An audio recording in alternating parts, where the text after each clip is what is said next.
இன்னொரு படிப்பினை என்ன அப்படின்னு பார்த்தோம்னா கர்வம். ஷைத்தான் அல்லாஹ்வுடைய கட்டளைக்கு மாறு செஞ்சான். எப்படி மாறு செஞ்சான்? தன்னுடைய சுய விருப்பத்தின் அடிப்படையில் நல்லா தெரியும் இது தப்பு அப்படின்ட்டு தெரிஞ்சே தான் இவன் மாறு செஞ்சான். கர்வம் செஞ்சு இவன் என்ன பண்ணான்? பெருமை அடித்து வேணும்னே இவன் பண்ணான். அதே சமயம் ஆதம் அலைஹிஸ்ஸலாம் தப்பு செஞ்சது எப்படி? அவர் அல்லாஹ்வுக்கு மாறு செய்யணும்னு நினச்சாரா? இவங்க ரெண்டு பேர் தப்புக்கு டிஃப்ரெண்ட் இருக்குது தெரியுதா? இவனும் என்ன பண்ணுறான்? இப்லீஸு அல்லாஹ்வுடைய ஒரு உத்தரவுக்கு தான் மாறு செஞ்சான்.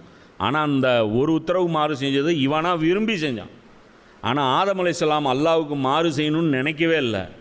ஆனால் இப்லீஸு தான் அவரை என்ன பண்ணுறான்? அவரை தூண்டுதல் பண்ணி அவரை டைவர்ட் பண்ணி அவரை தப்பு செய்ய வச்சான். இதில் ஷைத்தானுடைய அடுத்த போக்கு என்ன? தப்பு செஞ்சான். அதுக்கப்புறம் என்ன பேசுனான்? லாஜிக் பேசுனான். நான் செஞ்ச தப்புக்கு நியாயம் இருக்குன்னு. அதே தான் இப்போ இன்றைக்கி நம்மளும் நான் அப்பப்போ சொல்கிறேன் தெரியுமில்ல, எப்பயுமே தப்பு செஞ்சால் ஒத்துக்கணும். புரியுதா? தப்பு எல்லோரும் செய்வோம். செஞ்சால் முதல்ல ஒத்துக்கணும். பெரிய மனசு பண்ணணும். நான் ஏன் செஞ்சேன்னு கேளு. தப்பு நடந்துச்சுன்னு கேட்காது. நான் ஏன் செஞ்சேன்னு கேளு. இது ஏன் செஞ்சேன்னு நீ என்றைக்கு விளக்குறியோ அன்றைக்கே நீ உருப்பட மாட்டேன்னு. புரியுதா? செஞ்சது தான் எதனால் செஞ்சேன், இருந்தாலும் அது தப்பு தான்.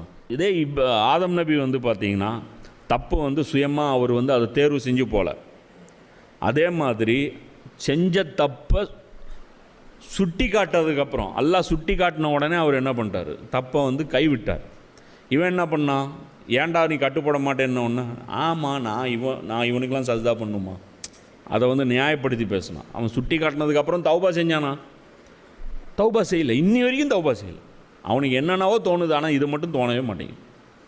என்ன, அவன் நரகத்தை கூட ஏற்றுக்கிறது தயாராக இருக்குது. ஆனால் இது அவனுக்கு இல்லை. இப்போ இன்றைக்கி அதே மாதிரி தான். இப்போ இந்த மாதிரி விஷயங்கள் நாம் என்ன பண்ணக்கூடாது? தப்பில் தொடர்ந்து இருக்கக்கூடாது.